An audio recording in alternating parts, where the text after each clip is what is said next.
an afternoon, post-lunch. Yeah, but I really appreciate you all being here. So just to understand a bit, how many of you are at a startup launch phase? Yeah, okay. And the topic given to discuss is to de-risk your launch plan. So can I understand some of the risks or fears that any of the startups here have? So maybe I can have the conversation based on addressing them. So anybody who's there can just give me generic risks that you're up to. About the business. About the business, yeah.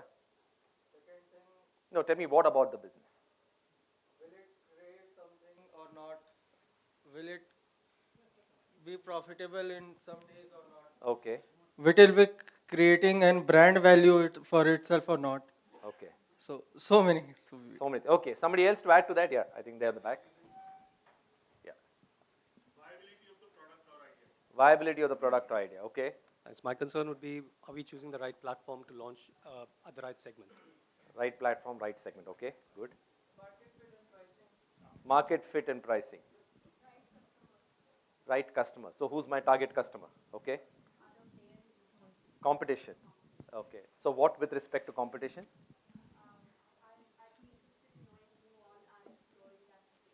Wow. Okay. Okay. Okay. Is somebody going to take away my idea? After you've launched it or No, before you before. launched? Before. Okay. Is somebody else there in the same marketplace? Somebody else in the same market. I think similar to what you asked. Okay.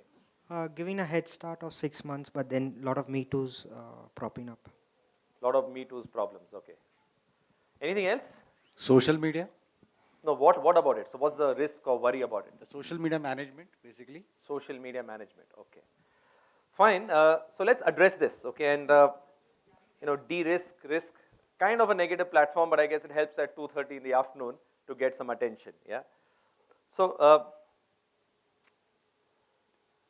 I'll run this through, and what we can do is I'll try and address some of the points that you mentioned, and at the end of it, we still can have a discussion and we can take on specifics. But it's a generic discussion since there are people from different backgrounds. So do you know the top reasons for a startup launch failure?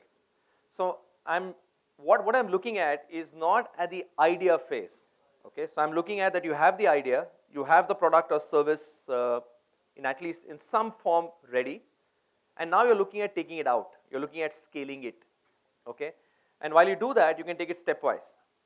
So do you know what are the reasons for a startup launch failure? Okay. So some of the points that are mentioned and even your risks are well said. 42% okay, fail because of no market fit, what we call in the industry as product market fit. Yeah. 29% fail because they run out of cash. Yeah. Because we've not really anticipated what a launch will take. Okay. We've not thought of it. 14% fail because of poor marketing.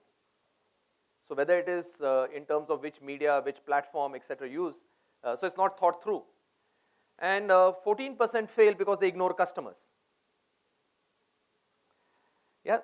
So this is a challenge. Now what happens is as a startup, we are so involved, and rightfully so, to get our product or service right, that we seem to be ignoring some things. I'll take that further. So is there one tool that can help you failure-proof your launch? Yeah, and I actually believe I spent a large amount of my professional career in branding, advertising, and sales.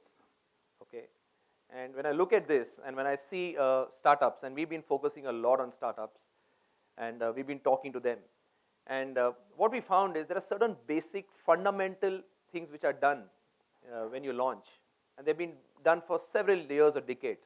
So I don't think I'm going to unravel anything that may be possibly new for somebody like me who's been in the profession, but it could be common sense insights which you could do. But there's a certain process, and I think if this process is looked into, it can really help. So what's this one tool? We in our industry call it as, move too fast, okay, co-creation. So have you all heard of a term called co-creation? No? Has anybody heard co-creation? So what does co-creation mean? Just let me understand that. Okay. So are you a startup? So have you done that? Oh, you've done that. Super. Anybody else? Any answers to co-creation? Yeah, go ahead, please. I can see your hand.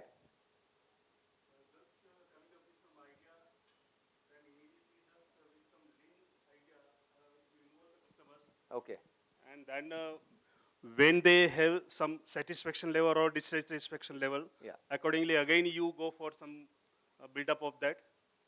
And mainly it is you make the customer also a party Correct. before coming to the final product. Correct. Yeah. This is what I think. Excellent. I've been trained by a coach, a consultant who told me there are no wrong answers and there are no right answers. So everything actually he said is right. So you've got a right answer, and I like that. Anyway, I'm not a startup. Yeah, no, it's okay. But it is at the heart of it. I've been speaking to a number of people at this place, and several people come up to us. We have a stall down, and they ask us, okay, will you help us get us our first 1,000 customers? Or somebody who's got 10,000 people on his app says, can you help me take it to 100,000? And so how many of you all know the difference between sales and marketing? Any guesses? It's supposed to be a workshop, so I'm expecting you all to, yeah, please, madam.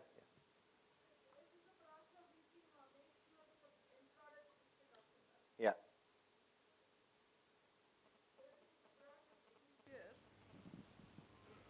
Sales essentially is making sure that the product reaches the end customer, the process of going about it, the Okay. logistics behind that. Okay. The marketing is canvassing your product to your target audience.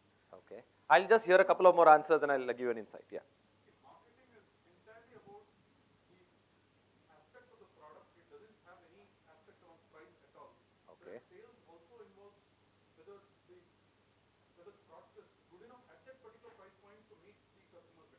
Okay. Okay.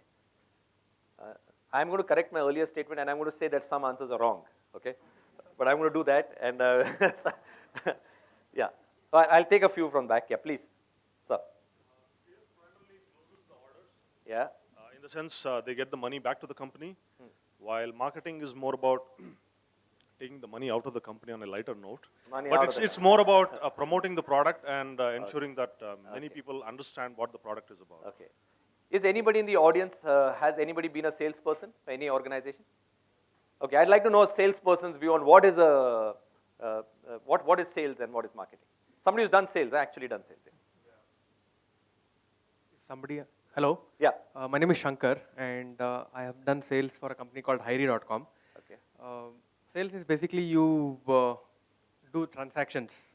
Transactions. Marketing is where you promote the product, you do the awareness about the product and the services. Okay. Sales is the transaction that you actually get involved into. Any other answers which have not been covered? We'll take a few, no problem. Because this is at the core of it. If I can explain this, it'll be beautiful. Yeah, he's yeah. Okay, and then we'll come in the front after that. Yeah. Yeah, I had an educational software company. So marketing, once you have a product, how do you let the users know that there is a product? That's marketing. That's marketing. Okay. Now, once you have that plan, sales team actually executes that Okay. and get that product to Okay. these users. Okay. Any other? I think, can you get a mic in the front and a couple of here? Yeah. You can give him the mic. Okay, so we'll take one. Yeah, we'll Yeah, I take think marketing is the positioning of the product, Okay. and sales is pushing the product Pushing, into the okay. market. Yeah, actually, the marketing is a process where you put the outline in front of the crowd. It's actually meant to, address the crowd so that you can address the basic crowd's need. Okay. And sales, I would personally say it's a mutual satisfaction of the needs Okay. at the personal ground. Okay. One last perspective. Okay, two perspectives. We'll take yours and we'll take his. Yeah. Okay. Anything which is not resulting in sales is marketing. Okay. Elimination. Okay. Marketing is getting leads and sales is getting money. Simple as Okay. that.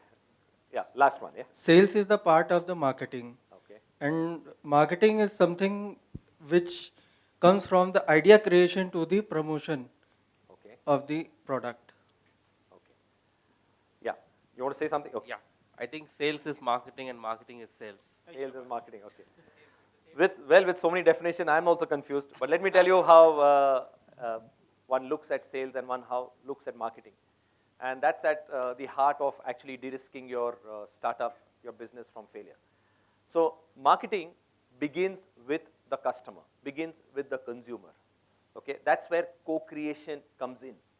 So like some of you mentioned, co-creation is about co-creating with customers. That's marketing.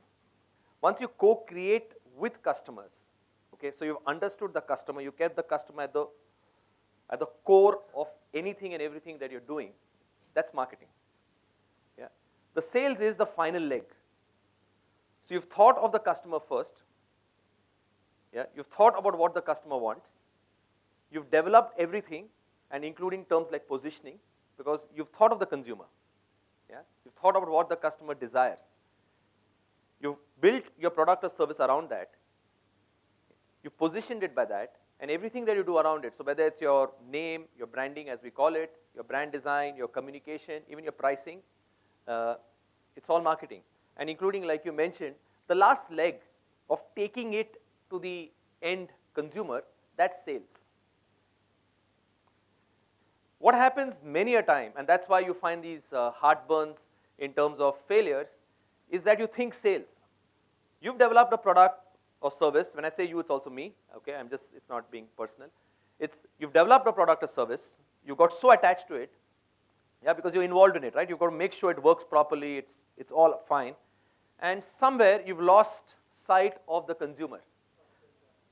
Obsession, yeah. So, but see, the tricky part is when you go and meet a VC or a angel fund, what are they really looking at? They're looking at the passion and the obsession in the promoter and the promoter team. That's great. But while you're creating something, you're not creating it for yourself, right? You've heard of so many people who've done things. Imagine a Taj Mahal was created for love. At that time, who would be a customer for it? Yeah. So, what you need to be careful about is, are you building a Taj Mahal which only you love, or for somebody you love, or is it what actually consumers want? So that's what marketing is about. It's putting the consumer first. Co-creation is a process. Yeah. And if you have that right, then the last mile is sales. So it's not to say that sales is not important or marketing is more important. I mean, you could have created everything, but you don't go the last mile, it still will not work. But you can't take the last mile first. So whenever we are talking to somebody, and if somebody comes up to us and says, help sell, what is important, it's not that selling is difficult. And that's where whether you do any kind of lead generation, awareness, social media, whatever tools you use, they're tools. But have you thought of the consumer? So that's what I'm going to get to and show you some things, okay? So there's a process for co-creation. And keeping in mind there's a diverse audience out here, we thought let's keep it as simple as possible. So it's something that you can go back and use in your business. Yeah? We've looked at 3 steps for co-creation. Yeah. And we've done that purposely because while we look at startups, so while if you were a marketing manager of a company, yeah, or the owner or promoter or the managing director of a company, and when you looked at going into the market, you would only think customers. But when you look at startups, we felt there are a couple of more dimensions to add. So this is, in that sense, a startup-based de-risking of a launch. So the first step is customer co-creation, everything that I spoke to you about. And I'll show you how it is done. It's done very, very simply. Somebody even mentioned it. Let me come to the benefits of customer co-creation. And this is important, this is critical. So at some stage, when you've done things, and as early in the process you can get the customer involved, it's extremely important.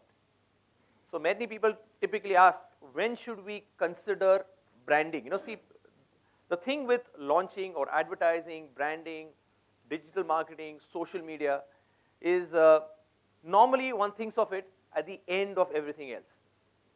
And people ask, when should this come in? So when should customer co-creation happen? So let's look at first what are the benefits. Yeah. It gives an improved understanding of benefit relevance. Yeah. So if I'm doing things, and look at the questions that some of you raised in terms of whether what we are doing is right or wrong, are customers really interested in it? pricing relevance. Yeah. It's important to make sure that from a customer perspective, there's an understanding of pricing. Ease of use, market acceptance, customer needs and desires, and tech friendliness. Okay?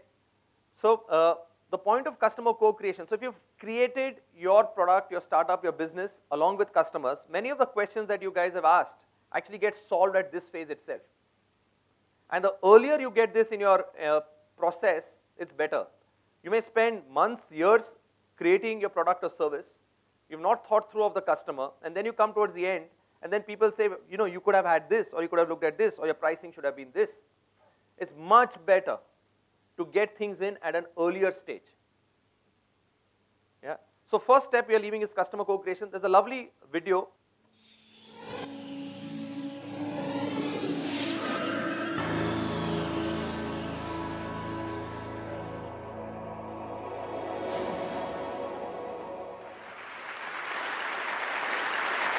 I call it the golden circle.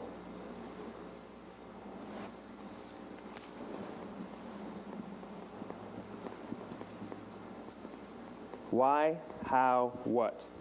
This little idea explains why some organizations and some leaders are able to inspire where others aren't. Let me define the terms really quickly. Every single person, every single organization on the planet knows what they do 100%. Some know how they do it, whether you call it your differentiating value proposition or your proprietary process or your USP. But very, very few people or organizations know why they do what they do. And by why, I don't mean to make a profit. That's a result. It's always a result. By why, I mean what's your purpose? What's your cause? What's your belief? Why does your organization exist? Why do you get out of bed in the morning? And why should anyone care? Well, as a result, the way we think, the way we act, the way we communicate is from the outside in. It's obvious. We go from the clearest thing to the fuzziest thing. But the inspired leaders and the inspired organizations, regardless of their size, regardless of their industry, all think, act, and communicate from the inside out. Let me give you an example. I use Apple because they're easy to understand and everybody gets it. If Apple were like everyone else, a marketing message from them might sound like this. We make great computers. They're beautifully designed, simple to use, and user-friendly. Want to buy one? Meh. And that's how most of us communicate. That's how most marketing is done, that's how most sales is done, and that's how most of us communicate interpersonally. We say what we do, we say how we're different or how we better, and we expect some sort of behavior, a purchase, a vote, something like that. Here's our new law firm. We have the best lawyers with the biggest clients. We have, we always perform for our clients, do business with us. Here's our new car. It gets great gas mileage. It has, leather seats. Buy our car. But it's uninspiring. Here's how Apple actually communicates. Everything we do, we believe in challenging the status quo. We believe in thinking differently. The way we challenge the status quo is by making our products beautifully designed, simple to use, and user-friendly. We just happen to make great computers. Want to buy one? Totally different, right? You're ready to buy a computer from me. All I did was reverse the order of the information. What it proves to us is that people don't buy what you do, people buy why you do it. People don't buy what you do, they buy why you do it. This explains why every single person in this room is perfectly comfortable buying a computer from Apple. But we're also perfectly comfortable buying an MP3 player from Apple, or a phone from Apple, or a DVR from Apple. But as I said before, Apple's just a computer company. There's nothing that distinguishes them structurally from any of their competitors. Their competitors are all equally qualified to make all of these products. In fact, they tried. A few years ago, Gateway came out with flat-screen TVs. They're eminently qualified to make flat-screen TVs. They've been making flat-screen monitors for years. Nobody bought one. And Dell came out with MP3 players and PDAs. And they make great quality products, and they can make perfectly well-designed products, and nobody bought one. In fact, talking about it now, we can't even imagine buying an MP3 player from Dell. Why would you buy an MP3 player from a computer company? But we do it every day. People don't buy what you do, they buy why you do it. When we communicate from the outside in, yes, people can understand vast amounts of complicated information like features and benefits and facts and figures. It just doesn't drive behavior. When we communicate from the inside out, we're talking directly to the part of the brain that controls behavior, and then we allow people to rationalize it with the tangible things we say and do. This is where gut decisions come from. You know, sometimes you can give somebody all the facts and your figures and they say, I know what all the facts and details say, but it just doesn't feel right. Why would we use that verb? It doesn't feel right. Because the part of the brain that controls decision-making doesn't control language. And the best we can muster up is, I don't know, it just doesn't feel right. Or sometimes you say you're leading with your heart or you're leading with your soul. Well, I hate to break it to you, those aren't other body parts controlling your behavior. It's all happening here in your limbic brain, the part of the brain that controls decision-making and not language. But if you don't know why you do what you do, and people respond to why you do what you do, then how will you ever get people to vote for you or buy something from you, or more importantly, be loyal? Okay, so this comes to a point that I always bring up, is while you look at co-creating with consumers, it's important to understand what business are you really in. Okay, so I'm sure many people ask you this question, what business are you really in? And we end up, like what Kodak mentioned once, that we're in the business of making films. Do you all know of a great brand called Kodak? Okay, so do you know where Kodak is right now? It's closed, it's shut down, it's bankrupt. But why? And do you all know Facebook? Yeah? Is Facebook doing well? Yeah, I think many of us would love to be or have a company like Facebook. So what's the difference? Well, Kodak, they thought they're in the business of making films. Whereas actually, and they're so obsessed with it that anywhere you went, it was all about the film, film, film. Whereas if they had looked at themselves at the purpose, you know, and just taking on from the video, of purpose of sharing memories, then maybe the way they would have looked at the business was very different. They would have been the first people to possibly put a phone in their camera rather than phones which put cameras into them. So why? Okay, what is the purpose of your business? So when you're co-creating with consumers, it's not only about the product relevance. And we have a saying which says that products have rationales and brands have emotionals. So that why part, if you can get that right, you're going to build something which will resonate with customers, with consumers. And that's what co-creation comes on to. So try and get that why clearly. It's not a product level definition. Okay, it's an emotion level definition. And that's the part. So there are a few questions, okay, that you could do. And obviously in marketing it starts with putting yourself in the customer's shoes. So these are simple questions which we thought can help you all improve what you do. So what need of the customer are you addressing? When we look at needs, there are rational levels. So somebody talks about wants and needs. So if you go in that kind of a definition, but what is the emotional need? Yeah, what is the emotional need of the consumer as much as the rational need? If you stop at the rational need, so when somebody asked about what about competitors coming and doing what I'm doing, at the rational level, you will always be copied. At the emotional level, it's very, very difficult to copy. Yeah? So is the need you're solving a real need? Please look at it in the context of the why. This is important. How can a product or service improve the life of the customer? See, end of the day, when you ask somebody to Google something or use Google Maps, it's not about one more map software. You know? So if you are in a tech environment and people you ask something about what is Google, so they'll tell you it's a search engine.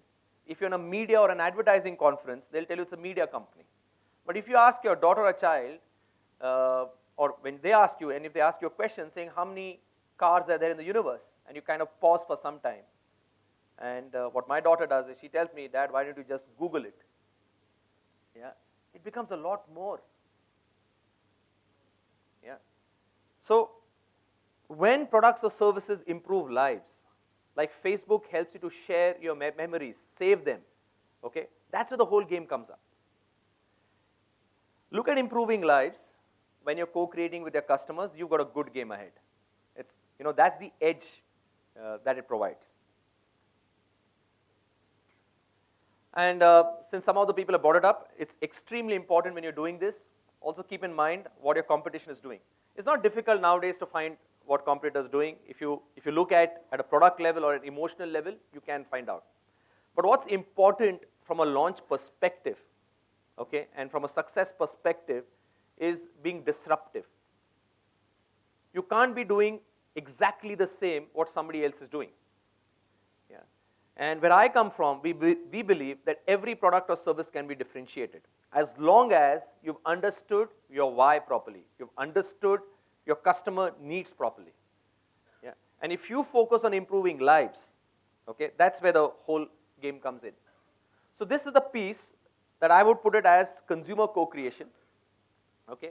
And since we're a startup looking at scaling, the second important piece that does come in is investor co-creation. So what we've done in this workshop is trying to put together our experiences. And typically what happens is you've got everything in place, and assuming now you've also got the consumer in place, you've co-created with the consumer. So it's not just sales, you've done marketing and sales. You've gone out and launched, okay, or you've gone out and putting it, and then you say, okay, you know what? Now can somebody help me put together a business report? I want to go and approach a few investors, right? And we find that also is a problem. Because where we come from, if you're clear that an investor is important, then why wait till afterwards? So why wait even for the consumer afterwards, so while you're doing a product or service? Why even wait for the investor afterwards? So we are saying the second pillar that you should look at is investor co-creation. Get them involved earlier. See, there's one basic aspect of life. People like to do business with people whom they're familiar with. There are two emphases. One is people like to do business with people. So when you're a startup or you're an entrepreneur, they want to know who you are. Who's this person? And the second part is familiarity. They like to know who you are. They like to know what you like, how do you look. So there's no point just waiting till the end of the entire process and saying, now let me go and find out investors and come to setups like this and find somebody talking and then chase the person and give you a card. It's part of the process. But if you can think of it much earlier and understand them, then you can build your business better. When you talk to them, there's a lot of information you get. Okay, you get to read into their mind. You understand implications of launching. Okay, you understand what they're looking at, so you can make an investment-ready offering. If you do all that, it helps you to improve the valuation of your business. Many of these people also have a lot of learnings from failed investments, which they can contribute to you, okay, and which can be important building blocks when you're building up your business. Yeah. And of course, you can tap into the investor network. So like we're looking at getting customers and co-creating with consumers, I'm re-emphasizing this is not at the end of the game, not when everything is completely in place, it's at the beginning. Okay? So you co-create with consumers, you co-create with investors, and also look at what they're looking at. Yeah. So when you're doing this, and when we are co-creating with customers, and somebody asks me the question, is it viable? Now, you may have a great product or service. So what an investor is looking at specifically is, what is the market size? What is the potential market size? Start thinking of it in the beginning. Okay? They of course look at something which is non-marketing related, but how is the company structured? Yeah? Which comes to team. Yeah? At what stage is the market? Because many of us have ideas, and what their concern is, are we a bit too early for the market? So while you're doing it, and when you do your pilots or you do your test launches, you can fix all these aspects. Yeah? What traction has the business attained on ground? It's not important how much is the revenue. What is important is what is the kind of movement you're likely to get. Yeah? And do this in the beginning. So when you're talking to them, it's absolutely specific. See, an important aspect of any launch is not falling short of money. Prior to this, the entire startup boom, whenever they did an analysis of why businesses failed, okay, one of the biggest reasons was not because the entrepreneur was not right, not because the product or service was not right. The main factor was cash flows were not okay. So you cannot scale, you cannot launch. You may have a great idea. It just didn't happen because the cash flow planning or the financial planning was not well done. The last step, okay, which helps bridge many a thing in your entire process is the mentor co-creation. Okay, so we've addressed consumer co-creation. Yeah, we looked at investor co-creation, and there's the third pillar of mentor co-creation. Okay, and what we found in our experience, they act as an excellent bridge between both customers and investors. Yeah. Because mentors are people with experience. They've done it before. They have a network, and they can help you go. Okay, so obviously, Ninod said, not every mentor suits everybody. Each promoter profile has their own way of looking at things, so does each mentor. So get this startup or promoter mentor fit properly structured so it works well for you.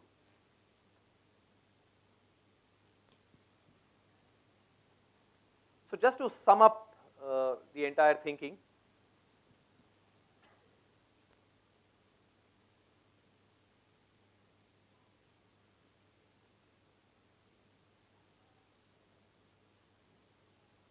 yeah. So this is something that we advise is when you set off, look at where you stand, and then put in the customer, the investor, and the mentor part in place.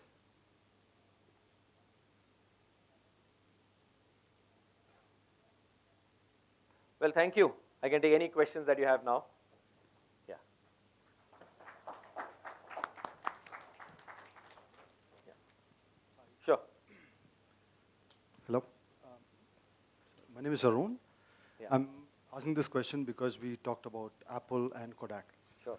I want to know what the compelling reason is for co-creating with the customer. Because Steve Jobs, Yeah. he famously said, the customer doesn't know what he wants. Correct. So this is not a room of business people. Yeah. This is entrepreneurs who have ideas. Yeah. They want to do disruptive innovation. Correct. So if I bring in the customer, if I bring in the investor, if I listen to all these people, where is my identity? See, well, there are exceptions, and I strongly believe that Steve Jobs is an exception. Yeah, we all know how Samsung is doing. It's one of the first times, you know, when we began a career, one of the questions that was asked to us was, does Apple ever advertise? Okay. Today, Apple is as big an advertiser as most of the other guys in the country, or in the world. So you may, if you really have that instinct and go with it, and where you want to believe on your instincts and not think of the customer, not think of investors, I mean, that's a big chance you're taking, big chance. But where I come from the school of thought that I have, is I would definitely involve customers right at the beginning. That's what marketing is all about. Yeah. So if you're creating a consumer-facing brand, and if that's what it is, co-creation is at the key, it's at the heart. Yeah. So Steve Jobs is an exception. Yeah. Kodak, I mean, if Kodak simply didn't get things right, they didn't spot. I mean, you have another company called Nokia, okay, and we all know what's happening to Nokia as we speak. Yeah. So that's what happens. I mean, you got to be on the ball. You need to see what people are understanding, and go ahead. But these are big companies. But if you're a small company, if you're a startup, and if you understand what business you're really in, so the why, that will help you a lot on your consumer co-creation process. Otherwise, you'll be competing at a product level, at a lower price level. So, I'll just say one more point to this. You've been lately seeing the Snapdeal campaign of Unbox Happiness. Yeah. Now that's an emotional-based positioning, which is coming after a long time. Otherwise, these people are low-price competitors. Yeah. So, couple of comments. Sure. Yeah. Couple of comments. So my name is Manish. Regarding one on your side, Apple, Steve Jobs, I think, did co-create with customers. It's just that his methodology was very different. He went to the root cause of the problem, etc. He may not have done user group studies or created a product, tried it in the market, but he was very close to the customer. from emotional standpoint. That's my personal viewpoint. I don't know about the experts. But my comment was regarding investor co-creation, and maybe a question in there was, if you're co-creating for investor and that to early stages, you are going to end up making a business. I mean, I don't know if that is the right long-term view for your business in the first place, because business is all about creating value, solving a problem, and making money out of it, right? And investors' angle to it is all about them making money out of your startup, and at some point exit out of the company, whichever size the investor is. So the question is, how does that justify foolproofing it beyond the fact that yes, you can maybe have cash in the bank and not die early and die a slow death maybe because your business model itself was bad. Yeah, I get this. Okay. So it's an excellent question. I completely agree, and I think the point is also addressed to what you started with. So I'll just say this and I'll take. Is it connected to the same question? Okay, I'll just finish this. Okay. So yes, one of the reasons why we are entrepreneurs is because we are highly passionate in what we want to do. I mean, that's the reason why you set off to be an entrepreneur. You set off because you want to choose your own way of life. You want to do things that you believe in. And how is this guy coming on stage and saying co-create with consumers, co-create with investors? So while on the consumer part, I'm very clear that you need to understand whether it's done in a formal way, it's done in an informal way, or it's done in an intuitive way. Okay? There are some people whom I've seen, they've experienced problems themselves, and because of the problems they've experienced, they've gone about putting a product or service. But it's, in that case, they were the consumers themselves. So there's that particular experience on which you improve. Now, given investors, I understand that, and nowhere is one trying to say it's about losing your passion or losing your direction or preparing something which somebody can make money and exit on. The point that I'm bringing about is understand what they want, what they look at right from the beginning, and make your choices. Okay? But there's no point in ignoring it and at a later stage trying to figure out what I do. So it's for you to decide. So in this whole process, it's for you to decide, and as an entrepreneur, obviously you have an independent thought, and respect what you like. You know, where I come from, they say that you can listen to everybody, but finally choose what you want to do. Okay? And for startups, my experience has been that many of them are unaware of what an investor or the financial side is looking at. So if you can be aware of it, then you can choose what to do and what not to do. Okay? But it's your business, so I completely understand that. But when you look at the consumer, you know, my belief is that you're in the business to help consumers improve their lives. So in that case, I don't think you can ignore a consumer. Okay? You need to understand that and do it in that manner. Yeah, please. Hi, I completely agree. The idea of co-creation sort of keeps us from making those fundamental mistakes of losing the track of what the customer wants. How does this manifest in the B2B space, where there's often a challenge of access to the real user, the real customer, and also multiple layers of decision makers? Yeah.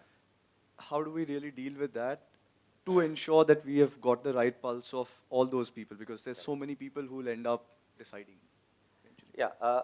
See, there is, of course, a clear demarcation in what you call as institutional selling or B2B selling and B2C selling. In B2C selling, it's always looked at one person who's looking at it. End of the day, even in terms of B2B, okay, though there is a user, there's an influencer, and there's a buyer. Normally in a B2B, you look at 3 different people. Okay? But end of the day, you're still improving the life, and you need to understand whose life are you improving.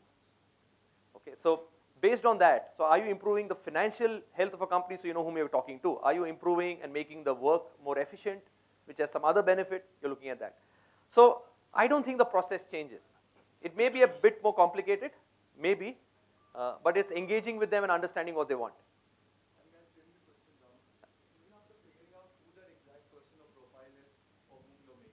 Yeah. I think the challenge comes in that we don't get the access to the context of the usage. We may get to speak to that person outside the office, in a coffee shop, but the actual context of where this eventual software or whatever we are making is going to be used, that's often a little walled. And no, I don't know. You know, because it's something specific I think you're referring to, and since we're talking generic, it seems to be a challenge. Potentially for any B2B no, I solution. think, let me put it like this. In marketing, of any kind, whether it's B2B or B2C, you need to find out a way where you're really engaging with your customer, okay, in the usage situation or in the influencing situation. If you're second guessing, which is what you seem to be saying, that because I don't have access to the customer, I really don't know what they want. See, if you don't really know what they want, how are you going to solve? I'll take you a different example. If you go to a doctor. Well, in fact, that point's bought. Okay. So I'm actually asking the how of it. Oh, you've got to figure ways. You have to find networks. You have to find, there are CTO networks. You'll have to find ways. I mean, based on what I would know, there are methods. You go to places where they're likely to be. Or you go to people who will help you to get access to them. But if you're going to develop a product or service without really having engaged with them, I think you're going to get into a challenge. Of course. Yeah? So I would not do that at all. Okay, the point he mentioned was that what if I can't reach out to my customer? Okay, what if I don't have access to that customer? Then how will you build a product or service? Then you're doing it on intuition. And then you're not really de-risking it. You're keeping the risk as it is and going for it. It may work, may not work. Yes, any other questions? Yeah. So, how do big companies go about anticipating such trends in the industry? For instance, the company we used to work in dealt with enterprise software. So in the early 90s, it was more obsolete when Tally brand hit it big. Yeah. So I think so everybody faced the same risk. Some trends in industry wear out, new trends come, competition gobble you up. But how do you possibly anticipate trends? And how do big companies go about anticipating the trends and? Okay. So let me come to that. The reality is that the big companies are not really concerned of other big companies. The big companies are concerned about what startups are doing in the garage. Okay. So they really don't know. So companies in different categories now are also creating startup cultures, or they're investing in startups. Even Flipkart, Ola, Snapdeal, Google's, everybody are investing. So they're keeping their eye out. They try and understand. But one fail-proof method for them is to invest in startups and keep it moving. So they really don't know. They try market research, they try consumer research, but you don't know where the next competition is coming from. We'll take the last question there. Yeah, okay. I just need to add 2 points to what you said. Yes. Going by the experience, just need to add 2 points to what you've said. Most of the old economy companies, if we have to bracket them like that, have gone ahead with either gut feel and launched products. So Mukesh Ambani, the erstwhile Reliance, launched its telecom services not based on any market research or anything, but the gut feel that if you are ready to pay 15 paise for your postcard, I am sure that you will pay 5 paise for a phone call, right? Okay. So there's no market research, no nothing, it's just gut feel. Part 2, if you look at industries like automobile, 90% of the launches, whether it's a car or a bike or anything, they fail. Go back to history and see, it just fails. And they still keep doing it. That's again nothing but a gut feel. I mean, which car, I can't go to the consumer and find out which car do you want. Or I can't go to a customer or a consumer and find out which bike would you like and not like. So these are industries which have deep pockets. These are industries which have that wherewithal to launch, and it's okay for them to fail. However, for a startup, do we have that luxury? So that's a different equation altogether. Okay. A last question? Yeah. Yeah. Okay. See, in the productivity improvement space, in apps and all that, yes, there's literally a million things that anybody can do to improve their productivity, but some of them actually take off and a lot of them don't. When you do a customer survey, and if you ask them, like, would you like to have something that will increase your productivity in a phone call or increase your productivity when you're in a meeting, something like that, the typical answer, nobody will say that, no, we don't want it, right? Yeah.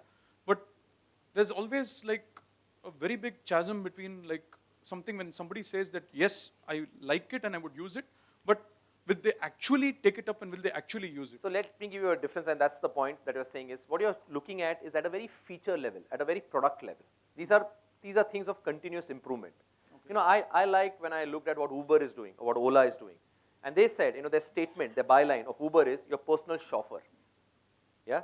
So they didn't say we're a taxi company. They're not looking at it. They are saying that people do not need to buy cars. The position actually Uber is taking, they're saying in the future, people will not buy their own cars because of traffic, etc., etc. Okay?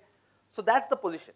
So when you're building a business, it's not about an incremental feature or incremental features. It's about improving the lives of people. So when you're going back at a startup and when you're looking at things when you're co-creating, and if you have the luxury to co-create, if you're already in the market, then you're looking at improvement, incremental improvements. Okay? So it's not about that. It's about understanding what am I really doing. And if you can define the business you're really in, okay?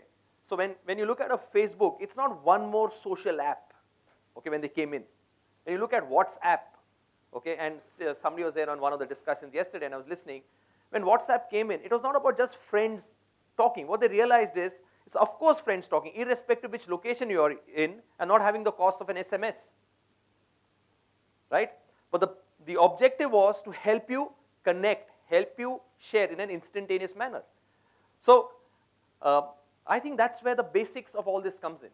It's about understanding how are you going to improve the lives of people.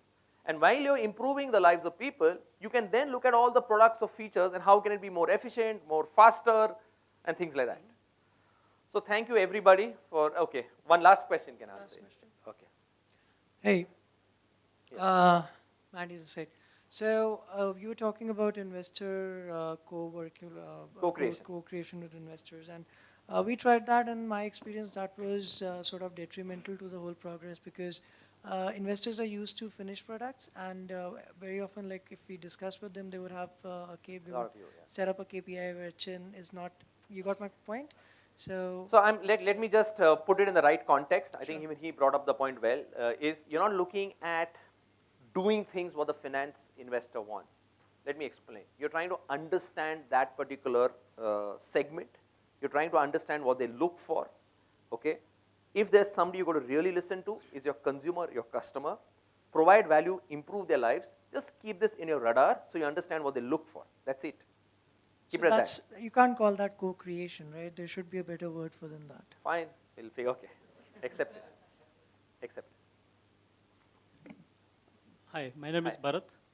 Yeah, hi. I represent a recruitment business. Yes. See, I have a doubt, like, when we really look for a branding the organization, should we go for a in-house team? Should we build an in-house team for a marketing? Or should we outsource this to a company like yours, the marketing launches, brand launches, sorry. So which is more effective? So the problem what I see is, when you bring these marketing experts or experienced people into the organization, I don't know, they don't like recruitment. They don't want to project themselves as working in a recruitment company. So, okay, so they may not do the job. They don't justify that. And if I give it to the agencies, and we are in such a business, like, we cannot afford to give the, outsource these branding activities to the bigger companies, which is well known. And if I give it to the companies which is not that big in the market, then I end up losing my money there. Yeah. So I'm a little confused. What do you suggest? So, okay, let me answer this very quickly. It's more of an HR question than to somebody like me. But I think the kind of people you get in are a reflection of the culture that you have. So when you get in people, now you're a recruitment company, you have a particular culture which is in your recruitment. If you look at typical branding companies which are there, or advertising or creative companies, there's a creative culture. If that creative culture matches in your culture, then you'll be able to retain those people, and those people would like to do a lot of work. The second important thing of people in an industry like branding or creative is they want to work on different assignments. They don't want to work only on one assignment. Okay. Okay. Yeah. They want to work on several assignments. Okay. Yeah. So, should I work with an agency, try to understand, what kind of strategy I have to build internally, and then hire the people? Because see, we have done a lot of things. Yeah. Company was shortlisted for Economic Times Leadership Award. Yeah. And we received the Indian Leadership Award, and many such things. But which we wanted to put it across into the market. Correct. See, we are this. We have excellent achievement in the last couple of years. So, but somehow, tried with, all these things, it's not getting, onto the track. So, as an expert, I just wanted to know from you, So for you to, I think from what I've understood from you, Yeah. for you to retain and maintain an in-house team is likely to be difficult. You may not have enough work for them through the year. Okay. So I don't think that's going to work. The best of the talent would like to work, like I mentioned, on different brands, different businesses, different assignments Okay. as they move on. Okay. Okay. So I don't think your solution is to get people in-house in your Okay. case. Okay. But you could be a creative company, Okay. and then it could be possible for you to have creative people internally. Okay. Thank you, everybody. I think I've overshot time. Excellent. Thanks a lot. Thank you very much. Thanks.